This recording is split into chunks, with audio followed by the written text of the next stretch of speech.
Welcome back to spoke UI YouTube channel. আপনার ফোনে কি কখনো এমন একটা কল এসেছে যার উৎস অজানা, আর সেই কল থেকে ভেসে এসেছে এমন একটা শব্দ যা শুনে আপনারও গা শিউরে উঠেছে?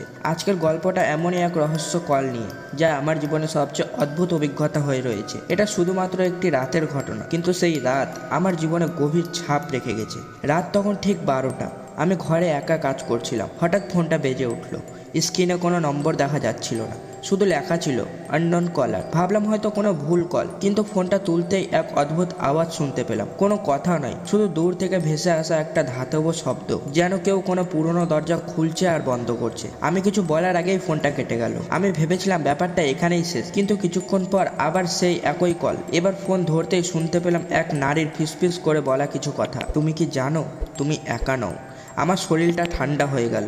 ঘরের দরজা জানলা বন্ধ ছিল, তবু মনে হচ্ছিল যেন কেউ ঘরের ভিতরে আমার সাথেই আছে। হঠাৎ ঘরের এক কোণে কিছু একটা পড়ার আওয়াজ পেলাম। মনে হলো যেন মেঝেতে কিছু ভারী জিনিস পড়লো। আমি উঠে গিয়ে খুঁজলাম, কিন্তু কিছুই পেলাম না। ঠিক তখনই আমার ফোন বেজে উঠলো। এবার কল ধরতেই স্পষ্ট একটা কণ্ঠ বলল, তুমি জানো কোথায় যেতে হবে। কথাটা শোনার পর ঘরের আলো হঠাৎ নিভে গেল। বাইরে থেকে জানলার কাছে কাউকে দাঁড়িয়ে থাকতে দেখলাম, কিন্তু কিছু বোঝার আগেই সেই ছায়া মিলিয়ে গেল। আমি ভয়ে দরজার কাছে ছুটে গেলাম।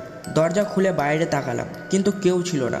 তবু মনে হচ্ছিল কেউ আমাকে দেখছে। আবার ফোনটা বেজে উঠলো, আর এবার কণ্ঠটা বলল, তোমার সময় শেষ, তুমি আসতে বাধ্য হবে। কি ঘটতে চলেছে, কোথায় যেতে হবে আমাকে, আর সেই কণ্ঠটাই বা কার? এই রহস্যের সমাধান কি? জানতে হলে পরবর্তী পর্ব অবশ্যই দেখুন। আপনার জীবনে কি এমন কোনো জিনিস ঘটেছে? তাহলে কমেন্টে অবশ্যই বলবেন। আর পরবর্তী পর্বের জন্য সাবস্ক্রাইব করতে ভুলবেন না। কিন্তু রহস্য এখানেই শেষ নয়, বরং শুরু।